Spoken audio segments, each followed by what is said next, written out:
Hey everybody, my name is Daniel Blackman and I'm absolutely honored to be here with you and join in solidarity against the 28 states, especially right here in my home state of Georgia, that have introduced over 100 pieces of voter suppressive bills and legislation that can really compromise the integrity of our elections. For example, Senate Bill 29 right here in Georgia would require 2 sets of voter ID to vote absentee. Senate Bill 67 requires voter ID to request an absentee ballot. Senate Bill 68 bans all drop boxes, and Senate Bill 69 ends automatic voter registration. Senate Bill 70 prohibits new Georgia voters from voting in runoff elections, and Senate Bill 73 bans nonprofits from mailing absentee ballot applications. Look, retribution for any lost election is not only undemocratic and unpatriotic, but it's unconstitutional. The reality is, the actions of many Republican lawmakers is the equivalent of a team that's up winning at halftime in a game, and at halftime, the other side goes to the referees and conspires to change the rules in the middle of a game just to make sure that the rules that were set in the beginning to make it fair for both sides are changed to give one side the advantage over another. It's just not right.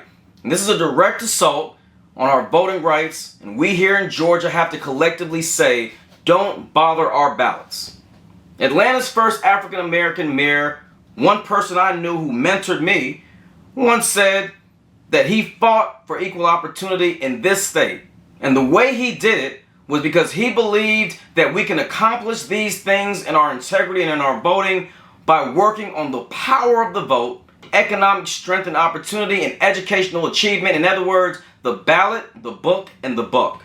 As it is currently written, House Bill 531 will move ballot drop boxes indoors and eliminate souls to the polls or Sunday voting, something that we regularly use to galvanize and bring together our interfaith community. Voting will also require a photo ID for absentee ballot votes and several other measures that will make it harder to vote. One section even makes that if you look at another person's ballot, that's a felony. It's just not right. If you're like me, you support fair elections, and election integrity is important, especially at a moment in history where progress and the moral fabric of American democracy is in question. Now, the seal of the great state of Georgia says wisdom, moderation, and justice.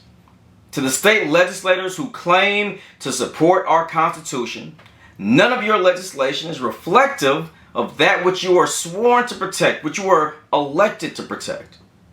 Your legislation doesn't do that. Rather, it reminds us of a past that we so desperately fought to escape from. When the Voting Rights Act was passed, I wasn't born, but it was an attempt at voter reconciliation. It was an attempt and a symbol of American progress.